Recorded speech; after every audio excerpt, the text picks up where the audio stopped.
Well, welcome everyone. So glad to see so many people from locally here in Tennessee and Georgia, as well as across the country.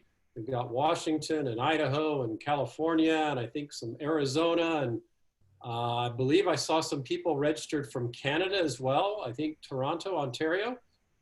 So glad to have you all here with Dinner with the Doctor. This is one of the positive things about not being able to do it in person, is that we're able to welcome people from around the country and from other countries as well. So we'll look at the positive, the optimistic view of all of this. So glad you all are here, and hope that you didn't have too much trouble with the electronics and dealing with all of this. Appreciate the work my wife and Dorothea and all the others, Kathy and others behind the scenes, getting all this put together. So I appreciate that. And Dorothea, thank you for hosting this and sort of keeping us all sort of in the right perspective here. So thank you. Before we get started, I want to have a brief prayer, and then we'll start talking about our topic for tonight. Dear Heavenly Father, we come to you tonight and thank you for the privilege of being able to come to you in prayer, bringing our requests to you. Lord, we thank you for your mercies, your kindnesses to us each day. Lord, as we go into this topic tonight, we ask that you be with us, open our hearts to the message that you have shared with us. Lord, we want to be well, not just physically, but also mentally and spiritually as well. And we pray for healing for those that need healing in all of those areas. Lord, we also pray that you be with people from around the world, and thank you for this opportunity to bring us all together in one place. Lord, we again praise you. We ask all this in Jesus' precious name. Amen. All right, so the title tonight is COVID-19 and diabetes, a dangerous duo, what can we do? Well, you know, I put that in because right now what's on the forefront of most people's minds is COVID-19. And we know that COVID-19 can potentially affect anyone, and those with underlying disease conditions, it seems to affect even more seriously. And so while the introduction briefly is about diabetes and COVID-19, the core of what we're going to talk about tonight is about type 2 diabetes. And it's an epidemic. It's raging throughout our country, throughout the world. And for the most part, type 2 diabetes is really a lifestyle condition. It's a condition that we're not necessarily doomed by our genes, but it's a condition where we can actually do something about it. And we're going to talk about that this evening. And I knew this was going to happen. For some reason, it's not advancing. There we go. I found a way. So these are interesting statistics. These are from, the first two are from England. This was nearly 24,000 patients that have died from COVID-19, and roughly a third of those had type 2 diabetes. In France, it was even a higher percentage. Those dying from COVID-19, almost 90% had type 2 diabetes, at least in the early goings. These numbers are from back in April and May, and I believe early June. And in the United States, about 40% of people dying from COVID-19 had diabetes. They also, some of them had increased age and other comorbidities like hypertension, cardiovascular, and cerebral vascular disease. And these comorbidities that we're talking about here can be associated with or without diabetes. In other words, those comorbidities are highly associated with diabetes. And so all the more reason that we need to get a handle on diabetes, this lifestyle condition, this type 2 diabetes. If you look at obesity, many reports linking obesity to more severe COVID-19 illness and death. In France, the risk for being put on a ventilator was 7 times greater in patients who had a body mass index greater than 35, which is well into the obesity category. And diabetes and obesity are what we call prothrombotic. In other words, they tend to make you more prone to have clots. And those clots, of course, can block off flow of blood to your heart, or more importantly, to your brain. Those two areas, when you don't have blood flow to the heart or the brain, things don't go well. So what is diabetes mellitus? Well, the short answer is it's sugar in our blood. And I think everyone pretty much knows that. Unfortunately, a lot of people, and sometimes even the physicians, focus on just the symptom. They just focus on the sugar in the blood, and they don't talk about getting to the underlying reason that there's sugar in the blood. We're going to talk about that tonight. So many of you may be familiar with a condition called prediabetes. And prediabetes is where you want to try to catch it. If you catch it in that state and kind of can block diabetes from progressing, you're going to do much better. And more than a third of adults are estimated to have prediabetes. And it's a condition in which our blood sugar levels are high, but higher than normal, but not high enough to be diagnosed as having diabetes. Now, unfortunately, this pre-diabetic condition, which a lot of people have prediabetes and don't even know it, but it raises their risk for type 2 diabetes, heart disease, and stroke.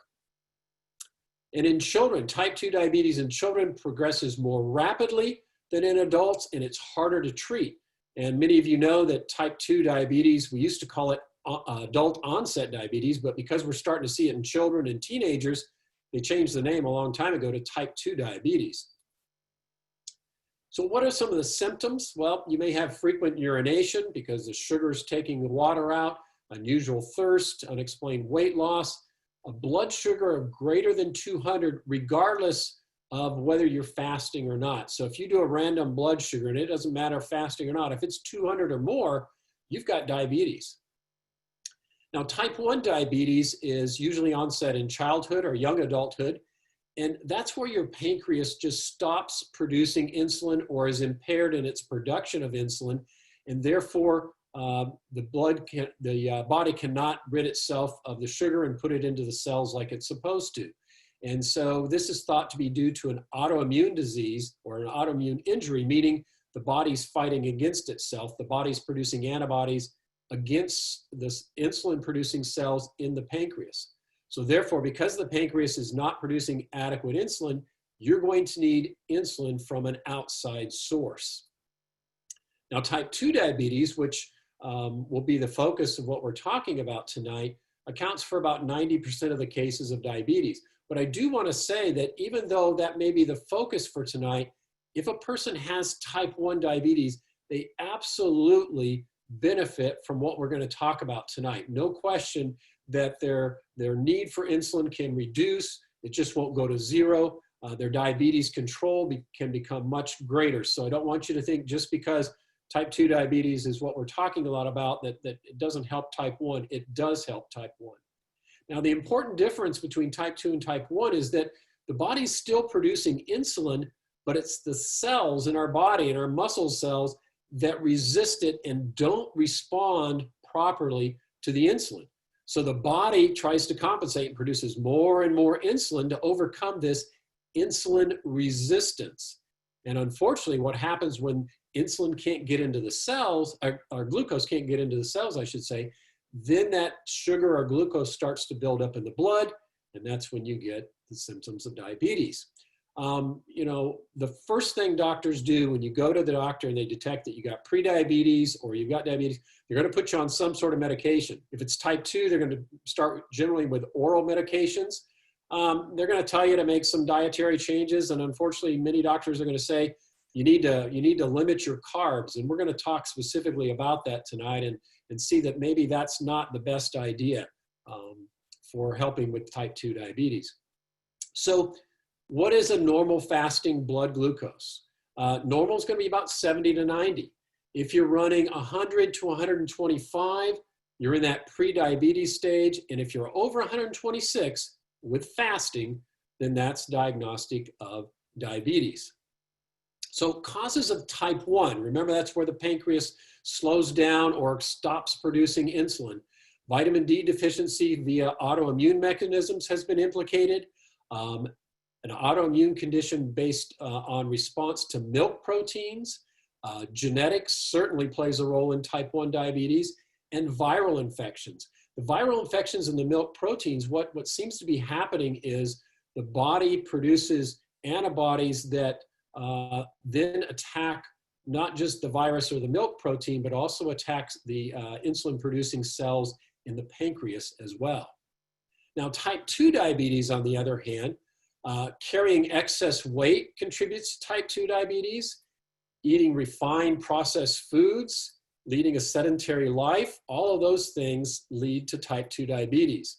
Furthermore, high fat, low fiber processed food diet, which that's translated into standard American diet, that leads to type 2 diabetes. Vitamin D deficiency, and interesting, even lack of sleep through, they think perhaps through some stress mechanisms. It's not real clear as the mechanism, but that can lead to it as well. So you can see why I said that type 2 diabetes is a lifestyle type condition, because all these things that I just named for type 2 diabetes are related to our lifestyle, what we choose to either put into our bodies, what we're going to eat, or what we choose to do with our bodies. Now, most of the time when you hear about diabetes and heart disease, the next words out of someone's mouth is, well, you know, my father, my brother, my sister, my aunt, my cousin, I have a family history of diabetes. And so they blame it on their genetics. They think they're a victim of their genetics. And a lot of that is not true. Here's a study that looked at Pima Indians that were living in the United States. They had a diabetes prevalence of nearly 40%. Those same genetically made up people living in Mexico only had a prevalence of about 8%. Obesity, the same group, the Pima Indians living in the United States, nearly 70%.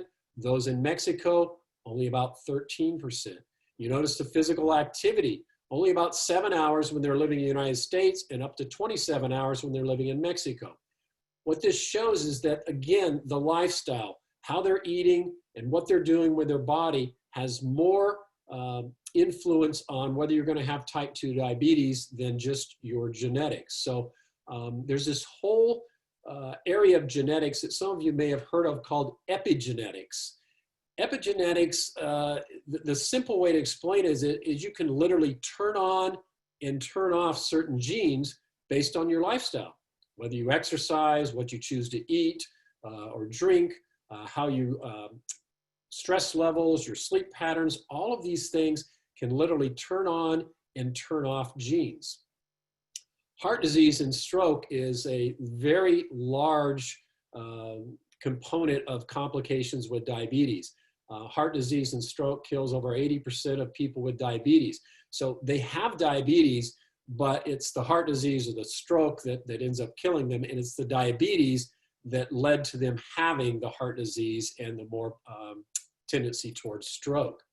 High blood pressure, again, nearly 3/4 of diabetics have high blood pressure, and this is a strong precursor for other conditions, including the loss of sight as well. People with diabetes are much more heart attack prone, 2 to 4 times more likely to have a heart attack or stroke, and cardiovascular disease is the leading cause of death amongst people with diabetes. People with diabetes are at much higher risk for losing their sight or having reduction in sight, and it's because their blood vessels become very narrowed and the blood flow to the back of the eye, the retina, tends to decrease. They get diabetic retinopathy, and this can lead to blindness, and it's a very high cause of new cases of blindness in people ages 20 to 74. Diabetes can also affect the kidneys. 10% of diabetics end up with end-stage kidney disease, where they actually end up on dialysis, and they have to go have dialysis done anywhere from 2-3 times a week or more. The nervous system is affected by diabetes. 30 to 50% of diabetics get nerve damage, and we call this neuropathy. And you could have what's called peripheral neuropathy, where your hands or feet will develop some numbness and tingling and pain. And then unfortunately what happens is the ability to walk is influenced, the ability to detect pain. So you could actually step on a nail, step on a pin, and not even realize that your foot has been injured. That then can lead to complications of infection. And this peripheral neuropathy is very, very notable by the patients, but you can also get what's called autonomic or sort of central neuropathy, where the nerves are damaged that control digestion or bladder control or sexual function. And that can be a very devastating part of diabetes as well. So whether it be peripheral, affecting your hands and your feet, or central, affecting inside the body, it can be very devastating. What's interesting is this was a small study, and that's one of the things that sometimes it gets a little criticism. They say, oh, it was only 21 patients. Well, I'll grant that. It was a small study, but look what happened. They took 21 diabetic patients with this peripheral neuropathy. And for those of you who have never experienced a peripheral neuropathy, it's when imagine when your feet go to sleep or your hands go to sleep. And if your feet go to sleep, you get up, you try to walk, you realize, oh my, it's difficult to walk, or wow, if I step on something, I'm not going to feel it. That's what peripheral neuropathy is. It's miserable. Now, in this study, they put them on a low-fat, vegan-type diet and told them to take a daily walk for 30 minutes. And remarkably, within 2 weeks, the leg pain stopped completely in 17 of the 21, and the remaining 4 had partial relief. So those that criticize and say, well, it's a small study, I would say, you know what?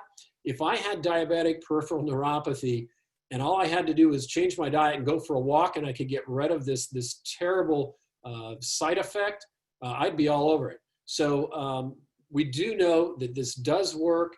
And those of you that are suffering from diabetic neuropathy, I would encourage you to pay close attention to what we're going to talk about tonight, because it's about doing exactly these things to try to relieve symptoms of diabetes and hopefully even reverse type 2 diabetes. Those with diabetes also have very poor wound healing. Reason for that, again, is lack of blood flow, particularly to our feet and hands. And unfortunately, when you have poor wound healing in your feet and in your legs, it sometimes can result in amputation because the infections become so great and the blood flow is not good that they cannot get that cured. Diabesity, some people call type 2 diabetes diabesity because obesity is a very strong risk factor for type 2 diabetes. But I do want to note that those without obesity can also have type 2 diabetes. I have had several patients. One comes to mind in particular. He was a very thin man in his 50s, had type 2 diabetes for over 20 years. Long story short, he ate a very poor diet, lots of fatty foods and animal protein. And when we finally got him to switch his diet, his type 2 diabetes improved significantly. So while diabetes is a high risk factor, you can have type 2 diabetes even without being obese. The cartoon says, I can't tell you how happy I am to have finally found a doctor who doesn't complain to me about my weight. Well, unfortunately, the doctor does need to talk to her about her weight, because we know that obesity not only puts a person at risk for type 2 diabetes, for many other conditions as well. So weight loss. If you go on a low-fat, plant-based diet, it will reduce body weight. Some more than others, and that's a topic for another discussion in the future. But weight loss results in better glycemic or better glucose control and insulin sensitivity. And in a randomized trial of a vegan diet in patients with type 2 diabetes, just decreasing the body weight correlated with a decrease in their hemoglobin A1C. We'll talk about hemoglobin A1C in just a few moments, but in short, it's a measure of how high your sugar has been in the preceding 3 months. Let's take just a moment to talk about how insulin works in the body, because I feel that it's really important for us to understand the why and the underlying cause, so that the treatment, if you will make a little more sense. So insulin, in short and in simple terms, it's the key that opens up the sugar door to let glucose into your cells. And this glucose, as you know, is our energy for our cells to operate. So insulin lets the glucose in so that our cells can use it. So normally what will happen is this outer part here where it says blood vessel, that's where blood's flowing. And then the sort of half circle you're seeing is a cell. So normally what happens is when glucose enters into our bloodstream, absorbed through our intestines, then insulin hits something called an insulin receptor on the inside of the cell. That sends a signal to the cell that, hey, we've got glucose out here. We want to bring some glucose into the cell, and the cell will then send a glucose transporter out to pull that glucose into the cell. So insulin triggers a signal, glucose comes into the cell. Now let's look at what happens with insulin resistance, okay? And insulin resistance is the underlying problem with type 2 diabetes. And it's just as the name says, it's where the cell becomes resistant against insulin. So now what happens is insulin comes along, hits the insulin receptor, says, hey, we got glucose to bring into the cell. But this time, when it sends a signal into the cell to get this glucose transporter to come to the cell surface, think of it as being sort of gunked up inside with a lot of fat. And so this fat tends to block that signal, and therefore it does not allow the body to bring glucose into the cell. So that signal's not working.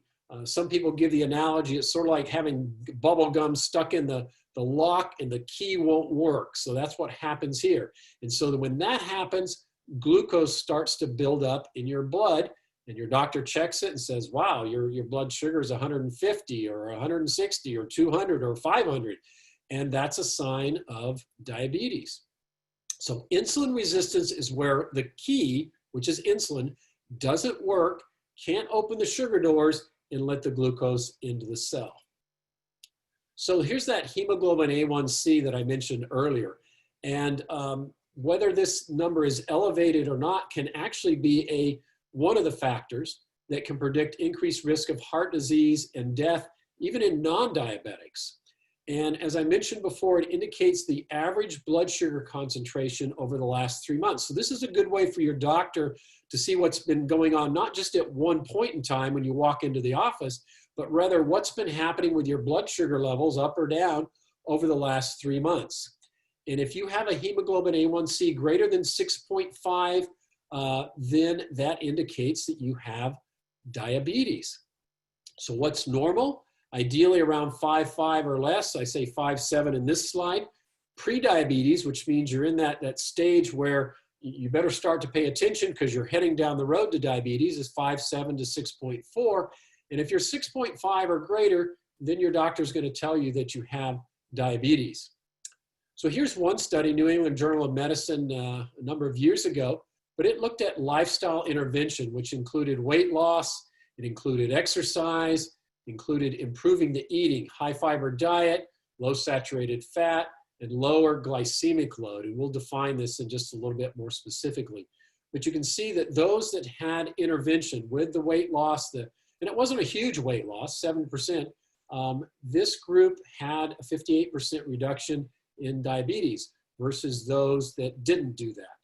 So lifestyle alone made a significant improvement. So does it work? Well, here's another study, and I want to point out from the beginning, this was just a 16-day study of a near vegetarian diet on insulin use. And so at baseline, the number of people on insulin were 20, their mean dose was 26 units. And after 16 days on this near vegetarian diet, the number on insulin was nearly half, and the insulin dosage went in half just in 16 days. And I see this personally in patients. I say, give us 3 weeks, and if you make these changes, you will start to see improvement in your diabetes. And in many cases, if you continue that over time, some can even get to a point of complete reversal where they no longer need their medications. But I just want to mention now, and I'll mention again, it's always very, very important to work with your doctor when you're making these changes, because if you make the changes, your body's going to need less of the medication in order to keep your sugars in control. And so you need to start lowering medication. Otherwise, you keep your medication the same, you make these changes, your body starts to heal itself, and all of a sudden, because of the medications, now your sugar's too low, you start to feel hypoglycemic, you start to get symptoms, and you think, oh wait, this diet's not working, it's making me feel bad. Well, it's because your medications are not needed in the same dosage. So work with your doctor on this. This was looking at the low-fat vegan diet versus the American Diabetic Association diet. And the take-home message here is that those that were on the low-fat, and I'm going to say whole food plant-based diet rather than vegan, actually had a greater improvement in their hemoglobin A1C than those that were on the American Diabetic Association diet. So again, the low-fat, whole food, plant-based diet gets more to that underlying insulin resistance than the American Diabetic Association diet. So diabetes medications, I'm not going to spend really any time on that other than to say there's a whole list, and I didn't put them all here for time's sake, but there's a lot of oral medications, there's injectable medications that are not insulin, and then there are injectable medications that are insulin. And if you have type 1 diabetes, you absolutely are going to need insulin. But over time with type 2, if you improve lifestyle, many times if you are on insulin for type 2, many times you could get off of it, and many times you can get your medications at a reduced dosage and hopefully even off of those medications. So reversing diabetes, there's 4 steps that we're going to talk about tonight. And the majority of these steps are outlined in this book, which I'll show you again at the end. It's called Reversing Diabetes. It's by Dr. Neil Barnhart. Some of you may be familiar with him. But I'm going to try to simplify it into 4 steps. Step 1, setting aside the animal products. Step 2, keeping vegetable oils to a minimum. Number 3, favoring unprocessed foods. And number 4, eating more fiber foods. And what I've just described right there is a whole food, plant-based approach to eating. And so let's kind of break down these 4 steps and give you a few more details. So setting aside the animal products, by doing that, you're going to eliminate all meat, all dairy, and all eggs. And this is really important because this eliminates a big source of saturated fat, and even more importantly, a big source of animal protein. Animal protein is involved in seems to be involved in cancer, in heart disease, and in diabetes. So getting rid of that animal protein is really important. It eliminates cholesterol because cholesterol is made in the liver. So therefore, external sources of cholesterol are only going to come from animal foods. If it's got a liver and you're eating it, then it's going to have cholesterol.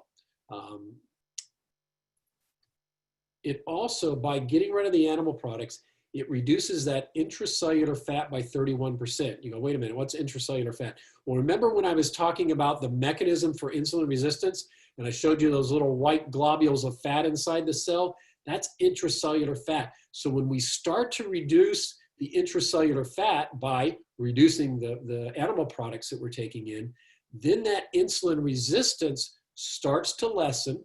Our body becomes more responsive to the insulin, and we lower glucose levels. So very, very important. But this is the first question you're going to be asked. If you tell somebody, hey, you know, I'm eliminating animal products from what I'm eating, they're going to say, no meat at all. Are you sure you're getting enough protein? Or where do you get your protein? Well, that's a whole nother lecture, but let me just say that you get plenty of adequate protein as long as you're eating a variety of plant-based foods. In particular, high protein foods for plant-based are going to be your beans, your whole grains, to some degree seeds and nuts, but seeds and nuts are actually higher in fat than they are in protein. But beans and whole grains, and even vegetables have protein, just not a large amount. So you will get plenty of protein. Anybody that's eating a balanced plant-based diet will get all the protein that they need. So just an example, you know, instead of the eggs and bacon, maybe have some oatmeal. Throw in some, you know, you say, well, oatmeal doesn't taste good by itself. Well, yeah, throw some cinnamon, some blueberries, maybe some other fruit that you like. Maybe have some cantaloupe, some rye toast.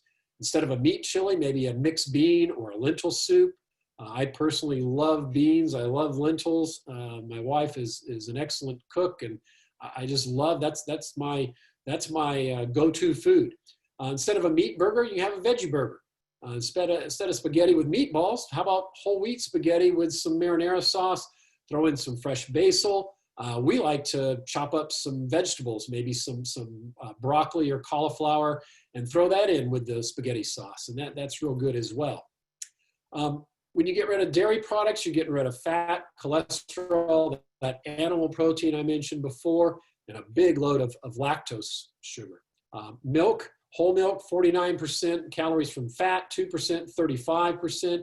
And the saturated fat, as I mentioned before, is linked to insulin resistance. So getting rid of that dairy, and again, you've heard it before, that cow's milk is made to raise baby calves, from little calves to big cows and steers and things. So let's leave the cow's milk to the cows, and let's drink other things that are more intended for our bodies. Dairy protein, as I mentioned early on in the presentation, potential contributor to type 1 diabetes, accelerates loss of kidney function. It's been linked to both prostate and ovarian cancers, and plant sources of protein don't seem to affect the kidney function. So plant sources of protein are actually a bit different than animal protein. Again, I'll try to cover this in a future lecture so we can talk a little more about protein, animal protein, plant protein, because that's a real hang up for some people. And so I want to be sure that we can cover that in the future. Eggs, there's only a couple problems with eggs. You can guess what those two problems are. It's the yolk and the white. The shell, not so sure, might be okay. It's full of a lot of calcium, but the egg yolk has over 200 milligrams of cholesterol, which is more than an 8-ounce steak, and 5 grams of fat per yolk. So the yolk's not a great bit of food. And the egg white is pure animal protein. I mentioned before that high amounts of animal protein and can cause problems with the kidney. There's zero fiber. By the way, there's no fiber in any of the animal foods, zero fiber. Okay, they've got the corner on cholesterol and no fiber. And plant foods have the corner on fiber and no cholesterol. So again, that's what you're going to be asked a lot. Where do you get your protein? But you know that you can get plenty of great protein, actually healthier protein, from plant sources. American Academy of Nutrition and Dietetics, basically in short, say that plant sources of protein can provide adequate amounts of the essential and non-essential amino acids. Those are the building blocks. The amino acids are building blocks for protein.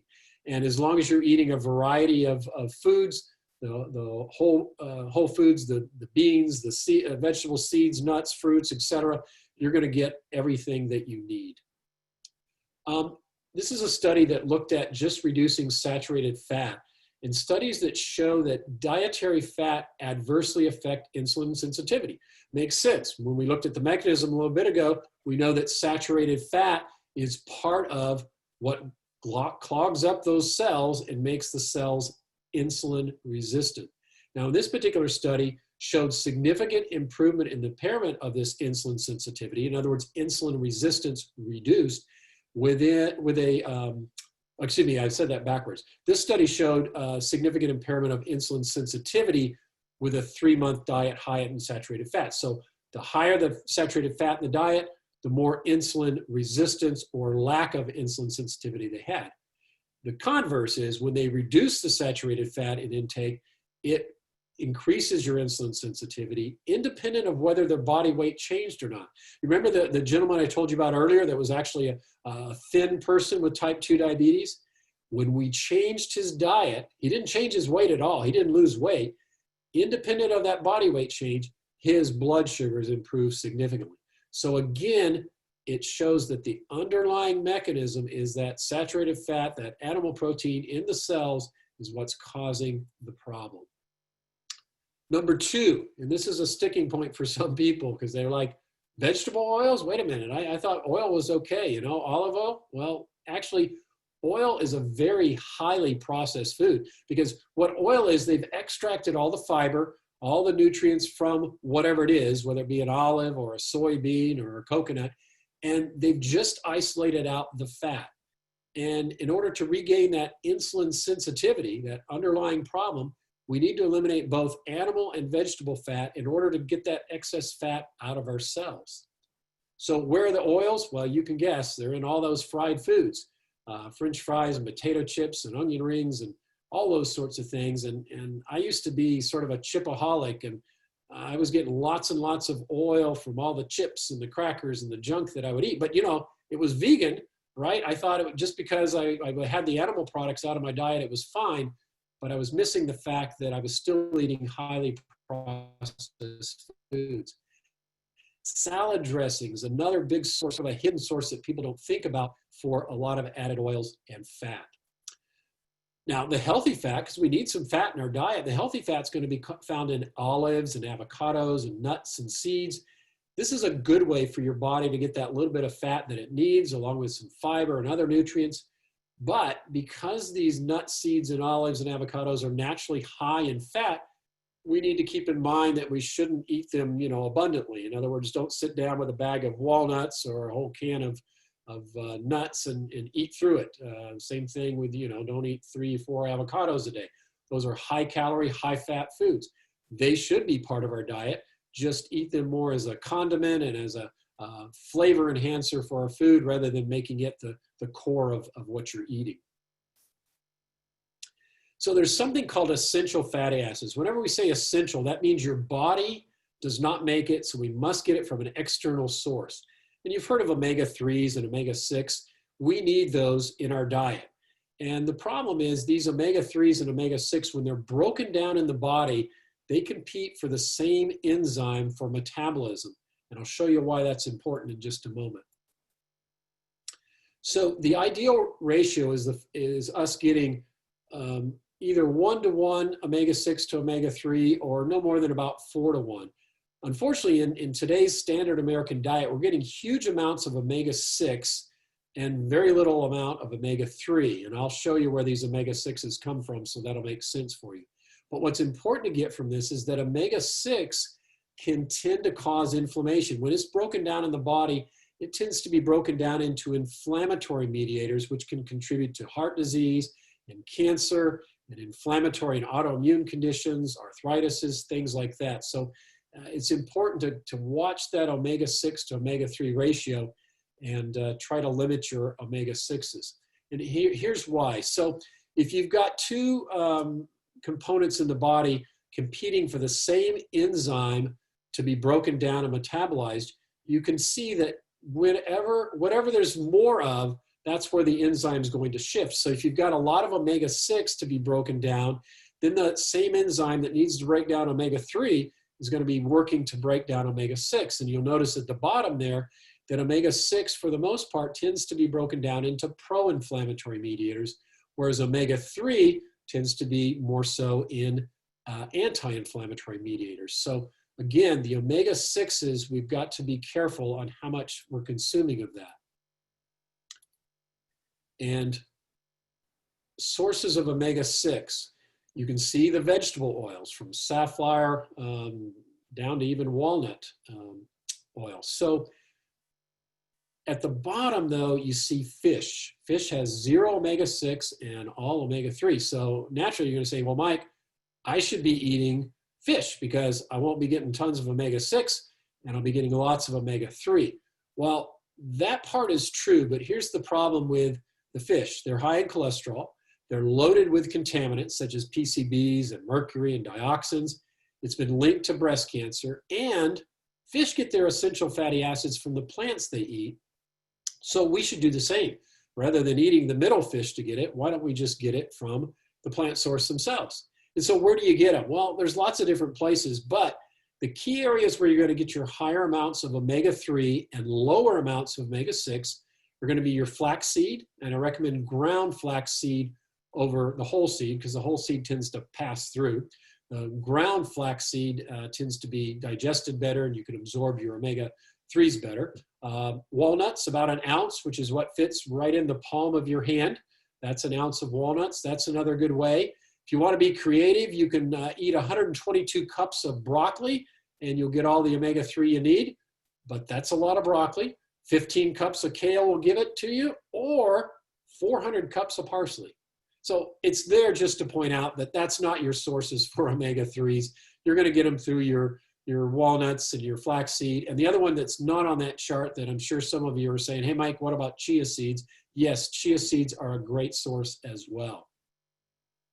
I will also just mention when you have flaxseed, whether it's ground or not ground, you got seeds, you got nuts, store them at minimum in your refrigerator, preferably in your freezer. They're going to keep better and not go rancid as quickly.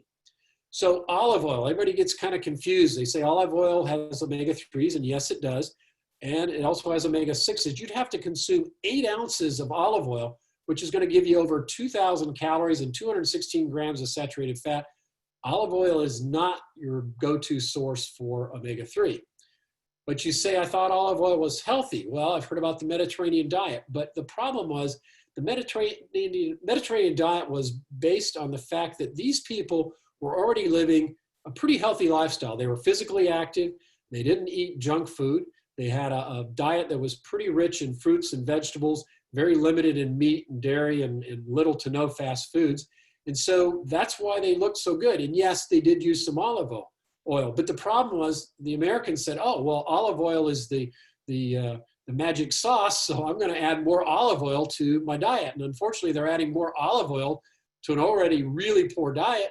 And they didn't get the same results because they weren't eating healthy to begin with. Coconut oil, we hear a lot about coconut oil.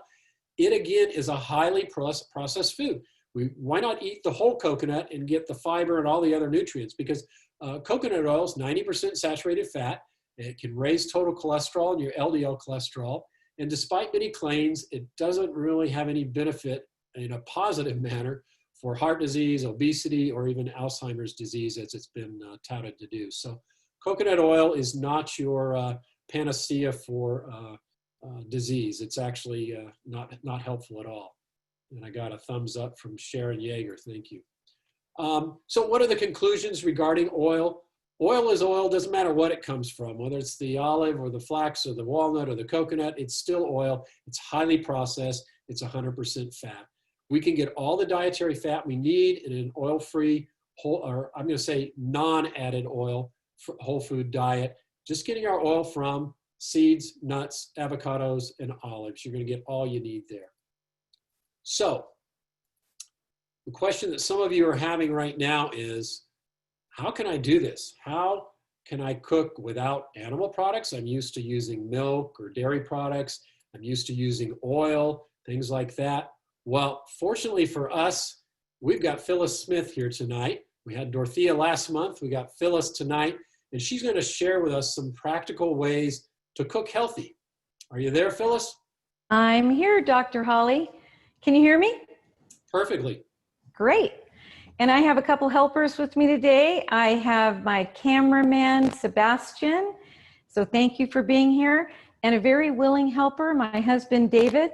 I don't think it had anything at all to do with the fact that I told him if he helps, he can have dinner. He's just here because he wants to be here. So we're going to talk about some of the whole food plant-based foods that fit along with what Dr. Hollie is talking about, diabetes and also COVID, which we're going to talk about building immune systems while we're eating. So we're going to start with something called cauliflower Spanish rice, and we'll talk more about that, but I'm going to give a very quick spray because Pam's spray still does have oil, so we're doing it very quickly. So we're going to start with a whole bowl full of colorful peppers that are going to go into our pan. So you may be used to sauteing with lots of oil to make sure that things don't burn. And, you know, we like the flavor of the fatty oil of the onions.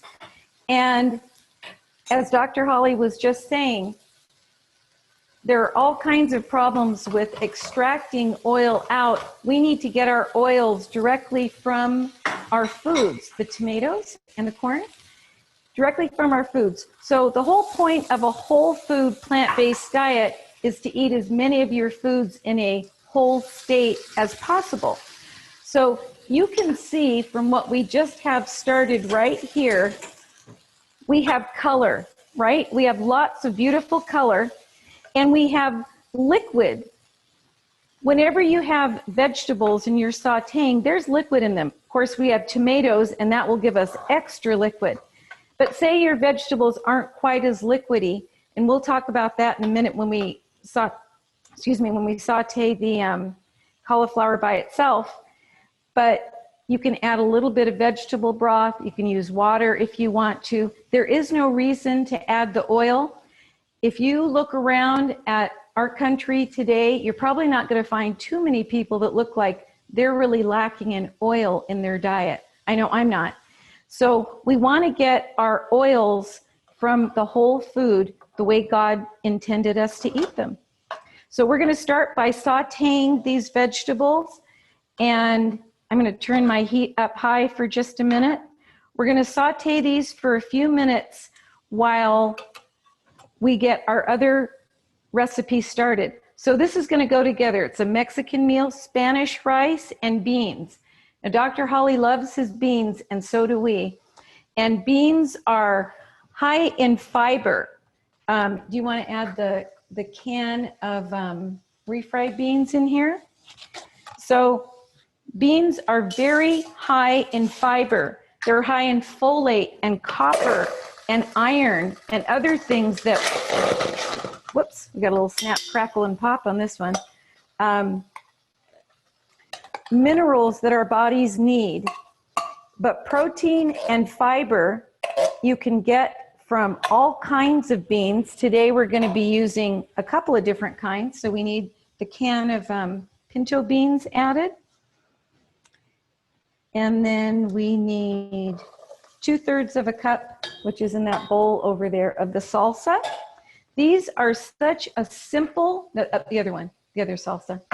These are such a simple way to enjoy beans, to get a lot of fiber and plenty of protein, and you're not spending hours in the kitchen because we're using some canned beans today. Now, I usually rinse the canned beans just in case there's salt and other seasonings on. I can add my own seasonings. So a very, very simple dish. I think there's one more thing to add. The seasonings there, right there. So this has onion powder, garlic powder, cumin, a little bit of hot sauce, and then at the end, we can add some cilantro. So very simple. All we did was dump a few ingredients that you might even already have in your pantry, and you've got a meal that is full of fiber. In fact, beans in general have about 11 grams of fiber per cup. They're about 194 calories, if anyone's interested in that.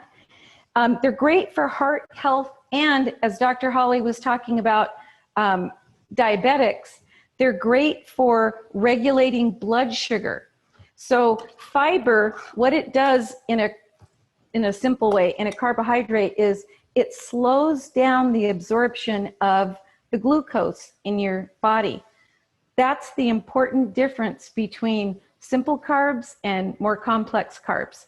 There's a little more to it than that, but when you consider that sugar is a carb and also beans are a carb, you can see that they're not equal. So we want to stay away from carbs that have all the nutrients taken out. White flour, white bread, white rice, donuts, cakes, those kinds of things. Stay away from those kinds of carbs, but have plenty of carbs like this. Beans, vegetables, whole grains. They have the fiber intact, and that's what our bodies need. So this will simmer here for a few more minutes. We've got this going, and now what we're going to add is, instead of adding rice, which is what you would normally think to add for Spanish rice, we are adding cauliflower. You can get it like this. It's already crumbled up for you. You can get a whole cauliflower and put it in your food processor and do this, or you can get it frozen. So there's several ways to do this. You want to stir that around? And it smells amazing. Great. That's important too. You know, you start your digestion by seeing and smelling the food. I'm salivating already. So cauliflower, as opposed to, say, rice. And there's nothing wrong with brown rice, But if you want to keep your calories down and start to lose weight, and a lot of diabetics need that, there's only 25 calories in a cup of cauliflower, as opposed to rice, which has 216 calories for 1 cup.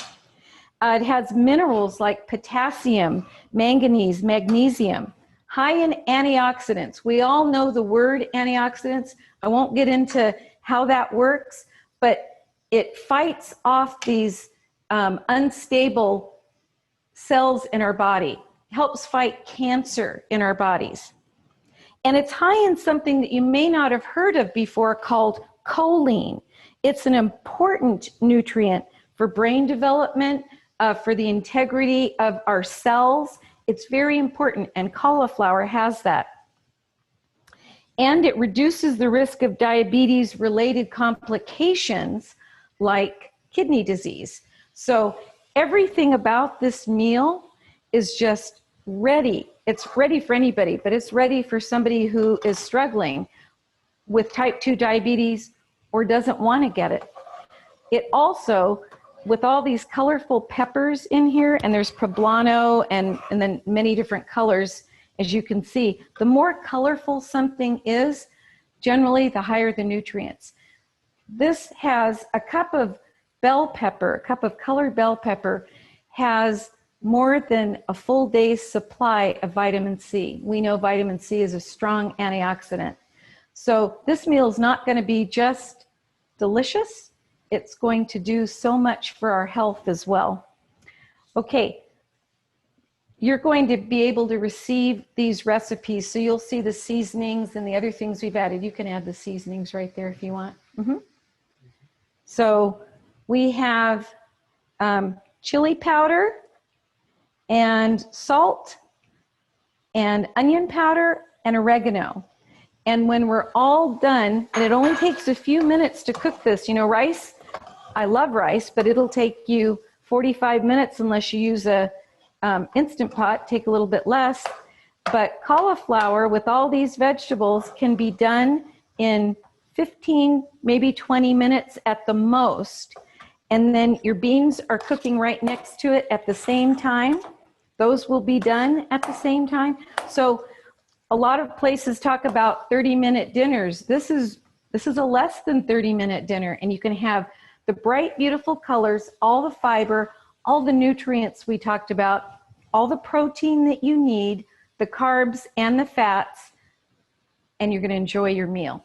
So I'm going to go over here, and we're going to plate this up, and because as you can see, we have, I did this earlier, so I could show you what it would look like on your plate, and what we would do as plant-based eaters. So we start off with our cauliflower, and here we have our beans next to the cauliflower. Take those off. And then over here, I am going to add on the beans and cauliflower. I'm going to add a few avocado slices because that just makes it even better. There's your good fat. It's not separated from the avocado. We're not using avocado oil. We're using avocados. I'm going to add a few grape tomatoes to it because it's just delicious this way. You can add a little extra cilantro if you want. I like a little green onion on this. Does this look like dinner yet? Oh, yeah. And then, so that's like half of our plate. Now we still need some other food on this plate. So I am going to add some of this beautiful salad. Now, you know, each day we should be getting 9 to 12 servings of fruits and vegetables in a day. If you think you fall short of that, I hate to say it, but you're in good company. Only 1 in 10 people in the United States get enough fiber in a day. And of course, fiber comes from plants. And most people only get half or less of the fruits and vegetables that they need in a day. So if you look at this meal, you have cauliflower, so that's a vegetable serving. You've got all the colorful peppers and corn and everything else in that. That's a serving. You've got your salad, and you could even put more on there. So you're getting 3 or 4 servings of vegetables from this one meal, plus you're getting beans and plenty of fiber.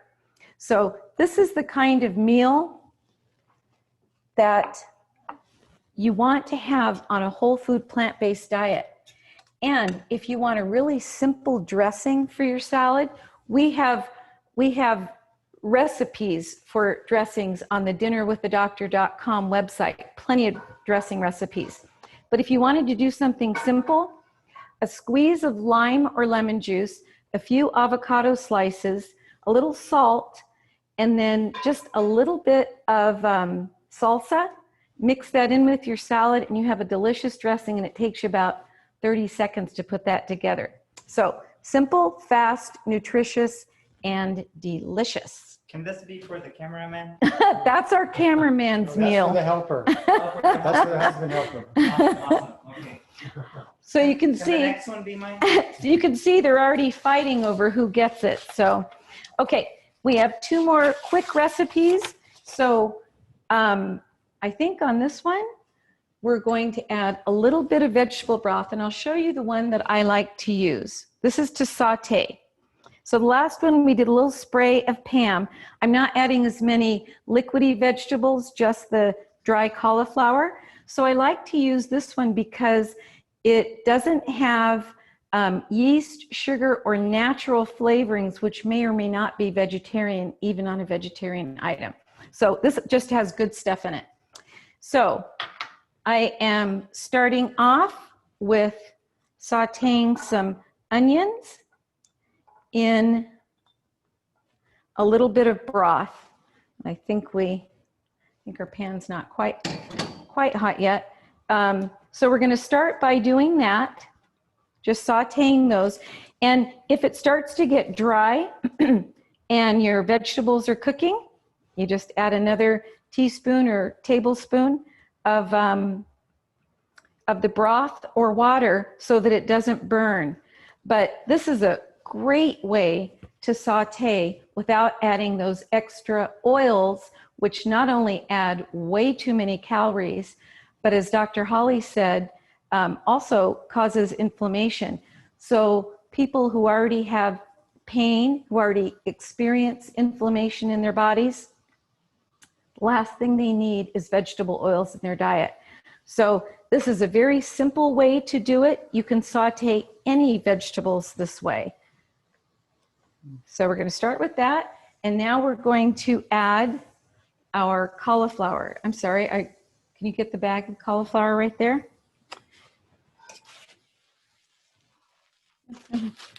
So you want to dump that in? So this is a really simple recipe. It's just like what we did with the Spanish rice, except it's just less ingredients. This would be like what you'd want to do if what you're putting on top or with it has a lot more flavor. This would be just like cooking plain rice. And this is what I'm using. Of course, you can use fresh whole garlic, and I do all the time. But it's so nice to have this on hand. It's just, that's all it is garlic, but it's in a paste form. If you've got little kids who say, I don't want a chunk of garlic in my food, then use the paste. And I just find that I use it a lot, even if I use regular garlic, because it just has a very concentrated flavor. I like it. Okay, so we have our onion, garlic, and cauliflower. And now we're just going to add the rest of the cup of this vegetable broth. And this will take just about 10 minutes or so of cooking this down. And I'm going to add a little bit of salt. You can add whatever you want. If you like your food spicy, I don't. But if you do, add any kind of spice that you like. Little cayenne, a little hot sauce, whatever you like. But I'm going to turn this up to high. And what I want is for the liquid to absorb, because that will help this cook. And then if it gets a little dry, I'll just add a little more. But instead of doing like you do with rice and bringing it to a boil, covering the lid and letting it sit for 45 minutes, you can just leave it open like this. And in about 10 minutes, you're going to have cooked cauliflower rice. So while that's going, we're going to come over here and we're going to make the black-eyed peas with collards. So we're going to start by putting 3 tablespoons of the broth into the pot. Yep, into the pot. And then the onion, the rest of the onion, you can just put it all in there. Okay. And so again, we're going to do our sauteing with some broth. And this pan got nice and hot. And if I need more, I'll just add a little bit more to it. Is that the, no, I think we do have more in that. And then we're going to add the garlic. You want to put a squirt of garlic in, David? And then I'll show you the greens. Now, let's talk a little bit about, real quick, about the nutrients in greens. The first batch I made was collard greens. These are turnip greens. You can use kale. You can use any kind of green at all. The only one I wouldn't do is spinach. Spinach cooks very quickly. You don't want it to cook for a real long time. So we're going to add a pound, 16 ounces of turnip greens. And if you know anything about cooking greens, this will cook down and won't take up nearly the space that it does when you first put it in. And some greens cook down a little more than others.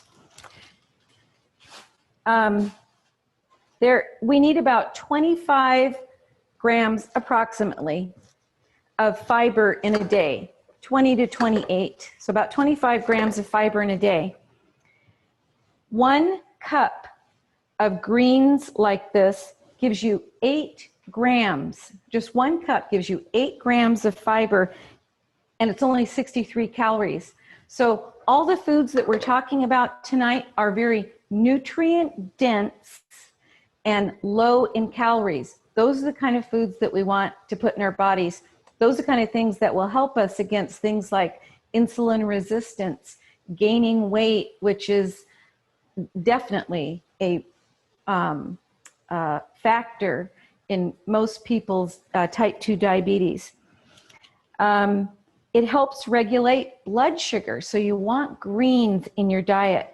And of course, there's lots of antioxidants, cancer fighters, and reduces inflammation. Are you starting to see kind of a pattern here with whole plant foods? Reducing inflammation, high in fiber, good for the colon, good for blood sugar, regulating it, and really giving you every nutrient that you need. We need nothing from the animal kingdom, nothing whatsoever. Okay, so we need more broth. If you want to pour some more broth in there. Yeah, that one into here. And Phyllis, and I can hear Sazen in the back. And then can you put the black-eyed peas in there as well, and the seasonings. The seasonings are right next to it. So we are adding. Is somebody? It's a pre-Rosh Hashanah program, dude. From Beth to Fila. I can hear somebody talking. Is that? I need more broth too. Okay, and did you already put the seasonings in?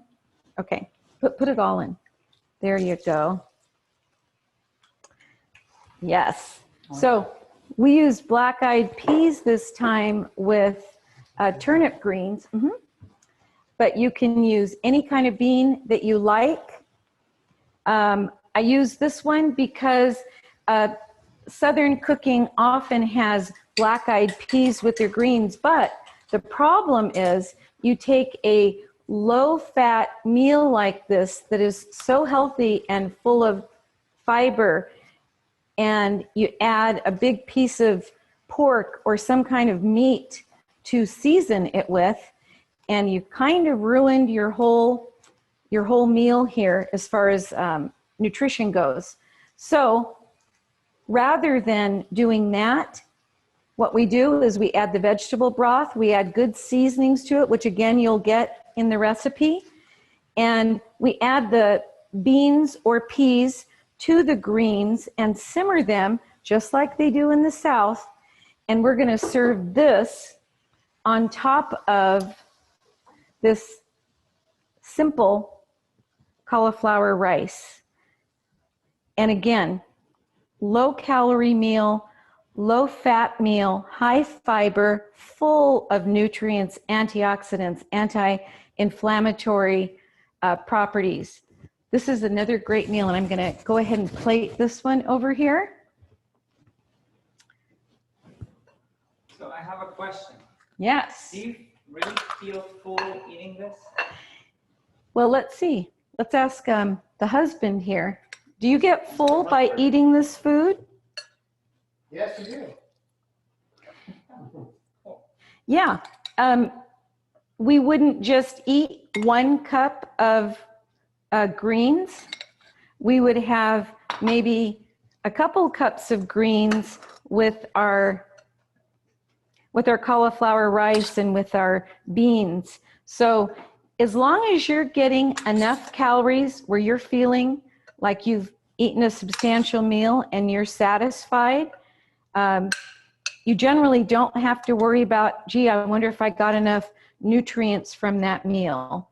Of course, it won't be your only meal that you eat in the day either, but as long as you're eating enough calories, you should be good if you have a variety of colorful foods like this. So what I'm going to add to this plate is I'm going to add some whole grain toast, and then I'm going to add a beautiful piece of this lightly steamed broccoli. You don't want to overcook. See how it's still vibrant green? You don't want to overcook your food so that a lot of the nutrients get displaced, unless you're going to drink all the juice that they were cooked in.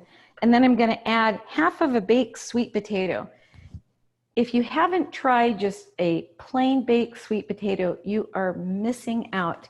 Now you can microwave these if you're really in a hurry, but the best flavor is if you bake them in the oven, let them cool, and they become just sugary sweet. So look at this meal. Whoops, let me swap this one out. So this one is for the cameraman? This one is for the cameraman, yes. Guys, it looks amazing.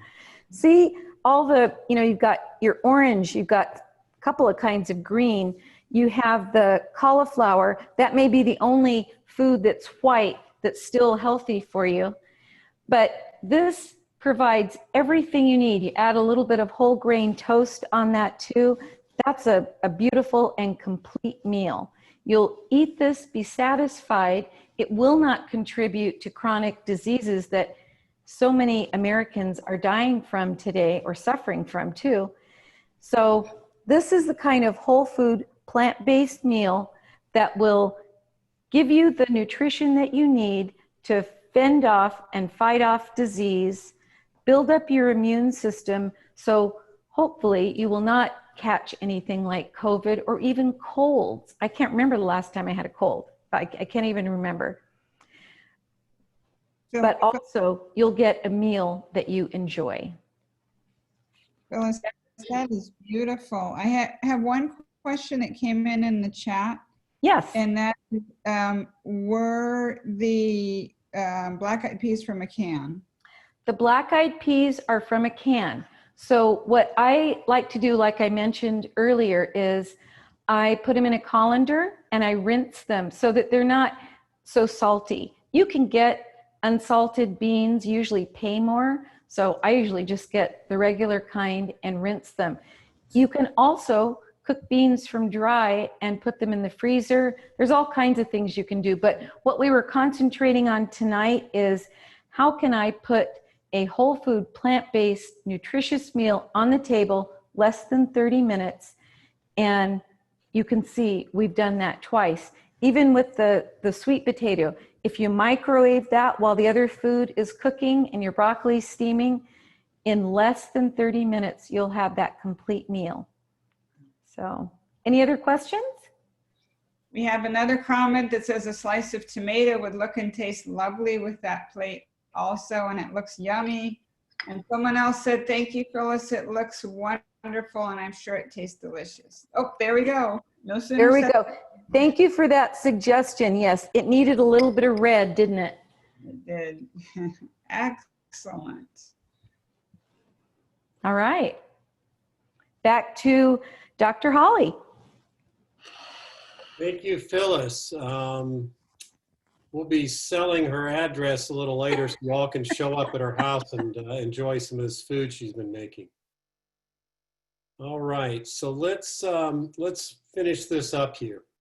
You remember we were going through the 4 steps of how to prevent, reverse type 2 diabetes. Step 1 was to get rid of the animal products. Step 2 was to try to keep your oils at a minimum.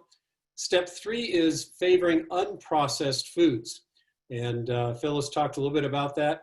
Something called a glycemic index. And just in short, what a glycemic index is just a number that reflects how quickly food will release sugar into the bloodstream.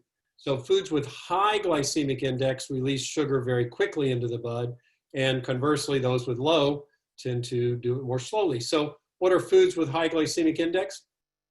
Highly processed foods. White bread, white rice, baked potatoes, cornflakes, hamburger buns, potato chips. These are, with the exception of baked potatoes, these are foods that have had most of their fiber and their nutrients all stripped out. And let me just say that baked potatoes are not necessarily a bad food, but if you're having trouble controlling your diabetes, that's probably not going to be at the top of your list for foods you're going to eat. However, once you get your diabetes into better control, then you can eat baked potatoes, particularly when you eat it along with other foods that have high fiber so that it sort of slows down the absorption there. So, so baked potatoes, if you're, get further along in your reversing your type 2 diabetes, that can be an okay food. But these others, highly processed, take out the stuff, put in a bunch of sugar and fat and salt, and those aren't good foods. So beans, as we've been talking about, and their relatives, the lentils, the peas, they're all low glycemic.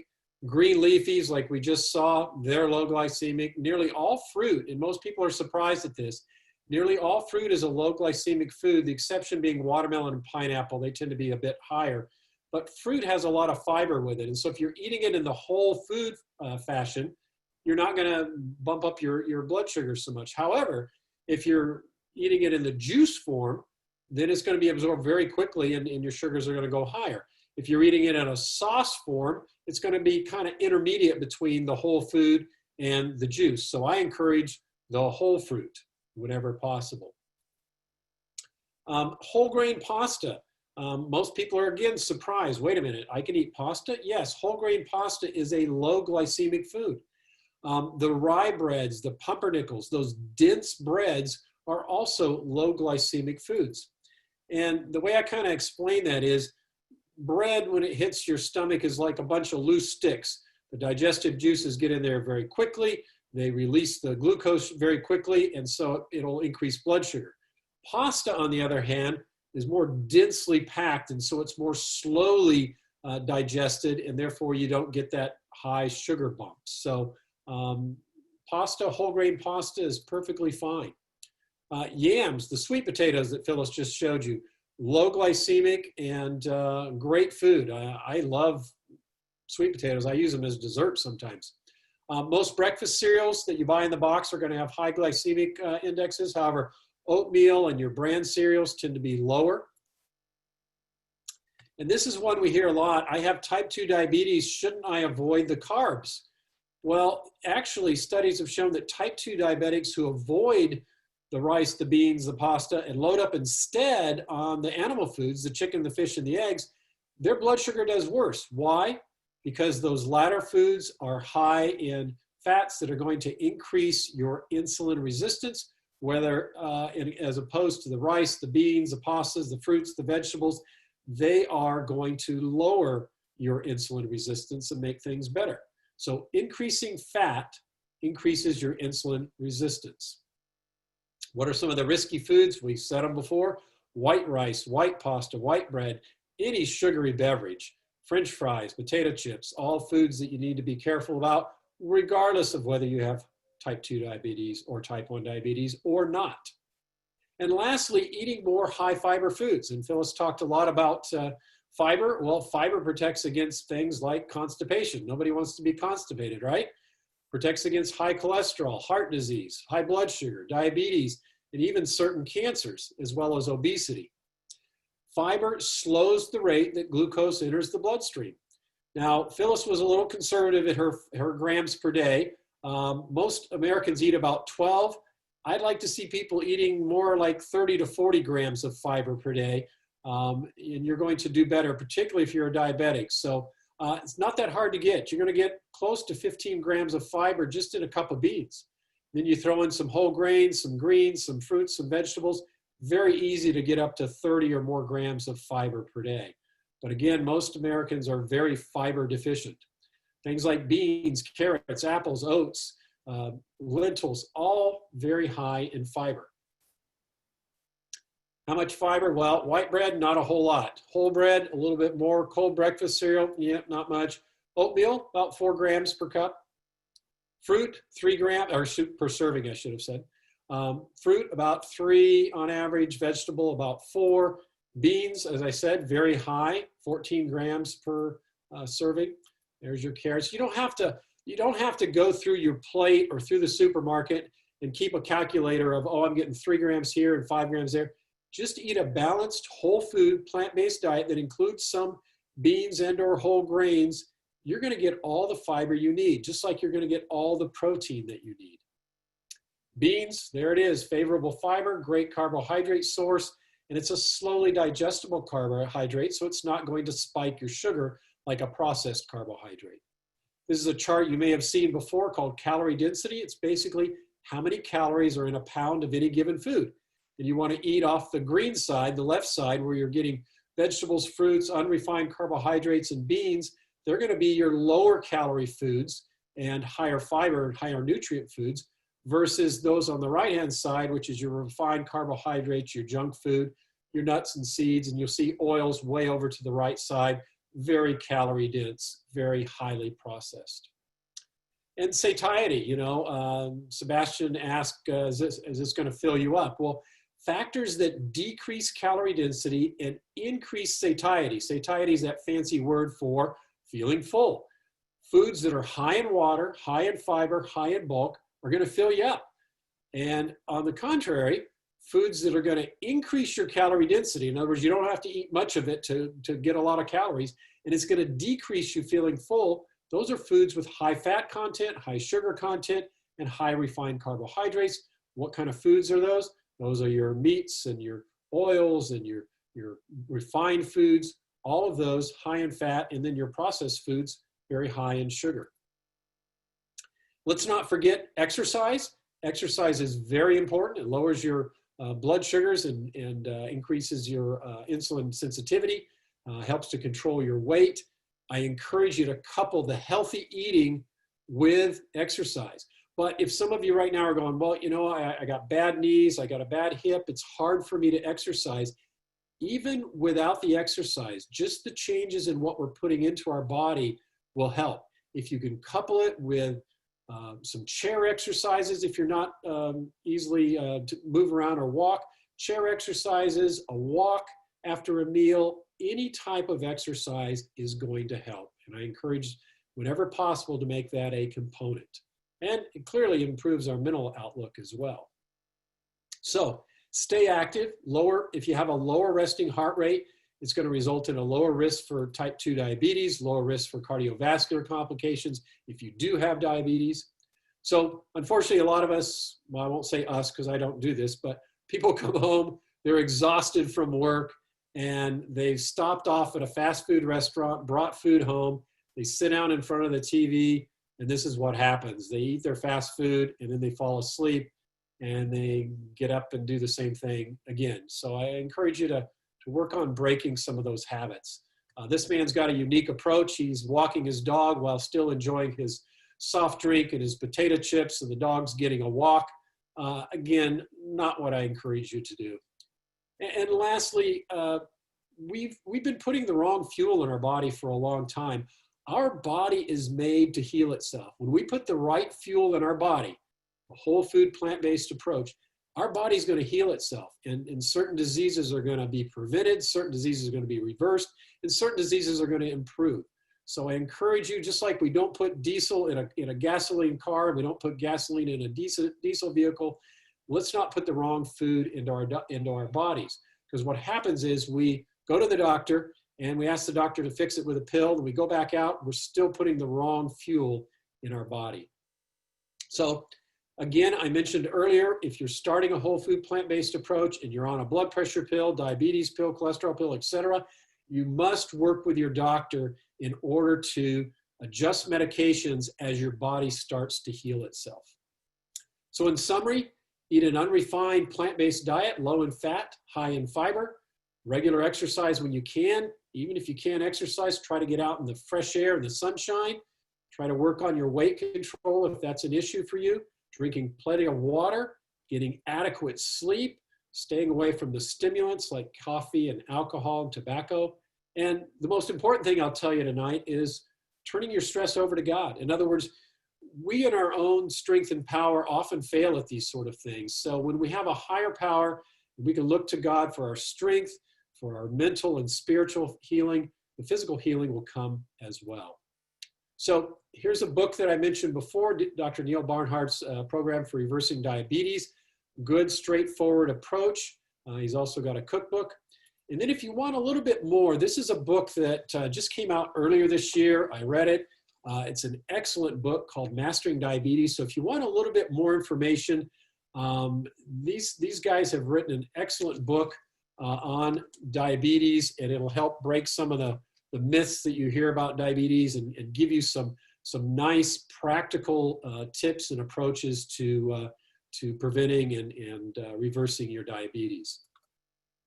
It's called Mastering Diabetes, Cyrus Kambata and Robbie Barbaro. So I end with two things. One, the true philosophy of health. You've seen it before. And it's from a book called Ministry of Healing. Interestingly, this book was written over 100 years ago. The author is a lady named Ellen White, and what she said was spot on, that basically, if we're going to have better things, we need to educate the people in the right principles. The physicians need to start teaching people that the power is not in the drugs, but in nature. In other words, give your body the right environment to heal itself. And disease is an effort of the body to get rid of these bad things in our body. And in case of sickness, we need to figure out what caused it, get rid of those unhealthful conditions, and then our body will start to heal itself. So lastly, from Genesis, then God said, I give you every seed-bearing plant on the face of the whole earth, and every tree that has fruit with seed in it, they will be yours for food, and you will eat plants of the field. And that's the right fuel that we need to be putting in our body.